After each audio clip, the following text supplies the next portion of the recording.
स्वयंपाकात स्वादाची जान, डीएम मसाले तुमच्या घराची शान. छत्रपती शासन महिला गृह उद्योग कबनूर इचलकरंजी घेऊन येत आहेत अस्सल परंपरेची मराठमोळी चव म्हणजेच डीएम मसाले. मटन मसाला, चिकन मसाला, धणे पावडर, गरम मसाला, बिर्याणी मसाला, तिखट चवदार मसाले आणि चटणी म्हणजेच डीएम मसाले. तर आजच आपल्या जेवणाची रंगत वाढवण्यासाठी केमिकल विरहित डीएम मसाले, गृहिणींच्या मनातले मसाले आणि चटणी अवश्य वापरा. डीएम मसाले महिला बचत गटाद्वारे करणारे स्वच्छ माफक दरामध्ये म्हणजेच डीएम मसाले. संपर्क दिव्याताई मगदूम, मोबाईल 91 30 80 22 55.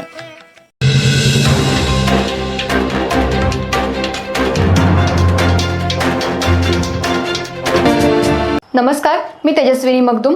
एम मराठीमध्ये आपल्या सर्वांचं स्वागत आहे. पाहूयात ठळक घडामोडी. इचलकरंजी एज्युकेशन सोसायटीच्या वतीनं गुरुवर्य वा गो गोगटे लिखित शिक्षणायन या वैचारिक लेखसंग्रहाचा प्रकाशन सोहळा बुधवारी व्यंकटराव हायस्कूल अँड ज्युनियर कॉलेजच्या पटांगणात मोठ्या उत्साहात पार पडला. शिक्षण, समाजकार्य आणि साहित्य विश्वातील मान्यवरांच्या उपस्थितीमुळे कार्यक्रमाला सांस्कृतिक स्वरूप लाभलं. प्रकाशन पद्मश्री गिरीश प्रभुणे यांच्या हस्ते संपन्न झालं.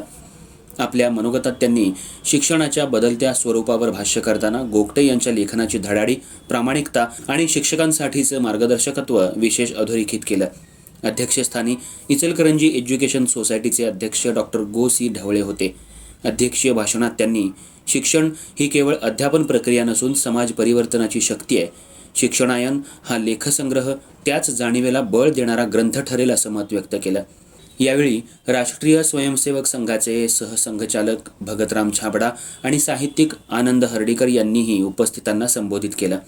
शिक्षण क्षेत्रातील सध्याच्या आव्हानांचा वेध घेत त्यांनी या पुस्तकाची गरज अधोरेखित केली. गुरुपत्नी उषा वा गोगटे यांची उपस्थिती कार्यक्रमाचा भावनिक केंद्रबिंदू ठरली. शहरातील अभ्यासक, शिक्षक, विद्यार्थी आणि साहित्यप्रेमींच्या उपस्थितीमुळे प्रकाशन सोहळा रंगतदार झाला. शिक्षणाच्या विविध अंगांवर भाष्य करणारा आणि विचार प्रवर्तनाला चालना देणारा शिक्षणायन ग्रंथ शिक्षण विश्वासाठी मार्गदर्शक ठरेल अशी भावना सर्वांनी व्यक्त केली. समारंभाचं स्वागत दी.रा. राशीनकर यांनी केलं तर प्रास्ताविक सुनील नवाल यांनी मांडलं. पाहुण्यांचा परिचय स्वानंद कुलकर्णी यांनी करून दिला. शेवटी कौशिक मराठे यांनी आभार मानले. यावेळी सोसायटीचे कार्यकारिणी सदस्य, व्यंकटराव विद्यालयाच्या मुख्याध्यापिका मो. कांबळे आणि समर्थ बाल आणि विद्या मंदिरच्या मुख्याध्यापिका सुबा चौगले आदींसह मान्यवरांची उपस्थिती होती.